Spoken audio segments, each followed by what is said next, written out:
that is what makes the Audacity so special. Jonathan Glatzer is a genius. You know, he wrote Succession. I know. What were you? Saul. I assume you were a Succession fan before this, or what was your? I've never seen it. Oh my God! Wait, that's actually incredible. That's incredible. Never seen Succession. Does Jonathan know? No, he doesn't know. That's incredible. Sorry. Here's the funny part. Okay, so when little insider trading or whatever, I did a show, a pilot called The Money. Okay. That was 2 years before it. It was the guy who did Deadwood. Same setup, same show. Wow. Everything.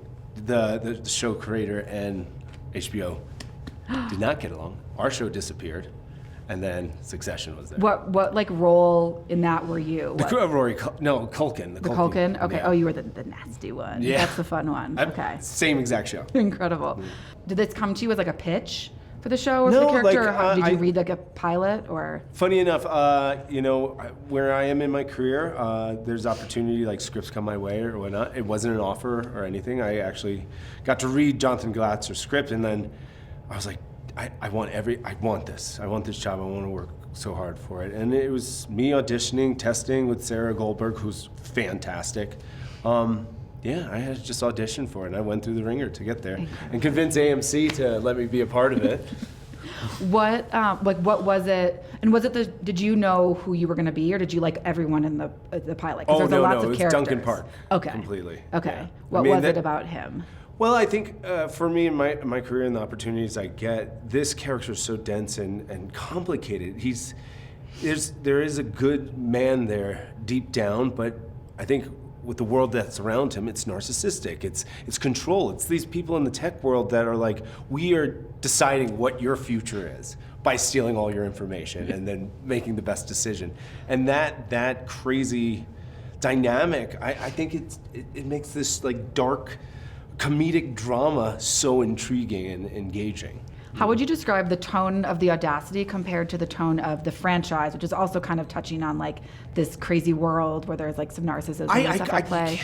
You couldn't compare it, okay. I would say, at all. Ours is just a grounded world with the stakes of, you know, the world's technology on hand. Like, what do you do with that? When you have all that power, can you be a normal person? I don't know. Before you took the show, what was like your opinion of Silicon Valley, interactions with, like kind of, were you already coming in like a little I think there's side-eyed? a myriad of reasons to like invest in this. Like throughout history, there's these times where there's renaissance of like information and people and growing. It was this film industry back when it was being created. Like all of a sudden Hollywood became a thing. Silicon Valley is one of those renaissance where like technology became the most important thing in the world, and like who wouldn't want to be diving into that universe and understanding it and being like picking it apart and seeing all the dirty secrets it has. So. Do you remember? Does that make sense? Yeah, totally. Do you remember when you got Facebook? I did. I was like almost out of college. You were, okay. Yeah. But were you during the era where you needed still a college email address to sign up? Like, were you that one of the pioneers? Yeah. Okay. I didn't get a smartphone until I was like 27 or something. I was already out. Do you feel like because of that, are you, like, how attached are you to your technology? Funny enough, for me personally, technology, I have this weird love-hate relationship. I think there's so many wonderful things you could get out of it, but I find myself comparing myself to the world in a way. It's just too much information at one time. And you lose connection with your community, I think, a lot. And like, I'm down not engaged with you know? Yeah. So it's a love-hate, like, cause like you have information and everything you need, but at the same time, it's such a distraction. Social media aside, what is an app, like what apps are your like must-haves, like a DoorDash or Gin like... for golf. Oh, I don't know that one, okay. We got golfers here? No one. Is it like you record your just strokes keep, and stuff? Okay, like Strava, but for golf. My chess app. I love my chess app. I always have to play chess. I think Duolingo, I love learning languages. I think that's, like, again, technology is an amazing thing. I do this app every day and I learn a language, and it's unbelievable. Is that where you learned French, is on Duolingo? Duolingo, Italian, French, yeah. Wow. Yeah, honestly, it's just every day going, tavolo, you know? In the show, you have like this curly mop of hair, right? Yeah. Was that like written into the script, or did you kind of like figure out like what's this guy gonna look like? I think that's 20 years being in this industry, you read something as beautiful that Glatzer wrote, and you go like, I want to create some crazy character that I've seen in the tech world, and I want to be like, how can I bleed it together? Like that's my candy. Like I get an opportunity to build these characters, and Duncan Park is by far my favorite character because he's so dense, so deep. Glatzer's words really are like a Shakespearean play. It's wild. Yeah, what was it? Did you try out any other, like in your head, any other versions of what he was going to look like or be, or did you feel like of course, you knew right away? That's the best part about this industry. We're in a communal industry, and so you're working with Glatzer, with Lucy Forbes, who directed the pilot, and you're building it. You're trying to see who this guy is, where he lives, and how he breathes, how he moves, how he interacts, and it's a gift. Honestly, every time I like wake up, I'm so grateful for the challenge of building this guy. How did you find out? Because you were auditioning. You said you did. Then you read with Sarah, and then did another thing. When did you so then it was a call, like it's you. I got a call. Kind of thing. Okay. I got a call. That's I had other fun. buddies like whispering into some of the AMC's ear.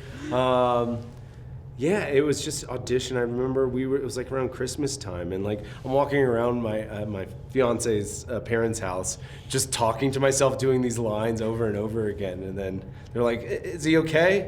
And then when I got the call that, "Hey, it's yours," I was elated. I was in Georgia actually at the time, and I didn't know what to do. I was like, "Oh my God, my life's changing." You always think that with every project, but the Audacity, something about this. I don't know. I've been doing it for a long time, and I feel it. Is it your longest dialogue that you've done? Like, does it stick out as the most dialogue in chunks, like monologues? Or No, things like that? no, No, not it's at all. not. Yeah. I just think the density of the idea, or the specificity of the Got idea, it. is what is really beautiful. Got like it. Tina Fey did the same thing with her shows. Like her jokes only worked because they were so specific. And I really believe that the more specific you are with a character, with dialogue, with art, the more universal it becomes. Because art, the purpose of art is to not feel alone. Because I have a feeling, I just need to express it, and to have someone else go, "Oh my God, I feel that too." To not feel alone, that is the magic and healing power of art, in my opinion. Where did you film this? Vancouver. Oh, okay. And Silicon Cool. Valley, A little bit. Palo Alto, yeah. Okay, a couple questions I'm asking everyone who comes in. Okay. Did you ever have another job, like your sliding doors moment, if you weren't ever going to be an actor? Yeah, you'd no, keep like doing? in college I waited tables. Again, this whole it was so random how it all happened. I was a big wrestler in high school. I ripped a hamstring, couldn't take a gym class, so they threw me in an acting class. Fell in love with it. I thought I was going to just go to some university in the Southeast. And then I had a teacher just go, "Hey, go audition for North Carolina School of the Arts, this prestigious acting school." I got in, and then these two deans, Bob Francesconi and Bob Bessida, it was just these two guys just give me the opportunity to follow a passion that I didn't know I had, and they saw it. And everywhere in my career, these opportunities happened. Jonathan Glatzer giving me the job. Directors I've worked with to get these opportunities, they're always a sliding door, I guess. Yeah. Did you have a major in mind when you were thinking you were going to go to college? No, I just knew I didn't want to be a carpenter. I grew up in a carpenter's house. I was like, I'm not doing this. I'm glad I have the skills, but That's fair. every opportunity has just been a gift. Yeah. The other one we're asking, do you remember with your first acting job that you made enough where you could buy yourself something? Do you remember what you bought? Like your first gift to yourself? My first Had gift some, to myself. shoes, So I cars. remember, and so the fortunate thing, when I got out of college, I actually got on a soap opera. I was on a soap opera for 3 years, As the World Turns, in New York City. I'm 21 years old, making $2,000 a week, and I'm like, holy cow, I'm rich. I think it was paying rent in a decent apartment instead of living in a buddy's place. Yeah, that's a good one. That's probably the first gift I gave myself.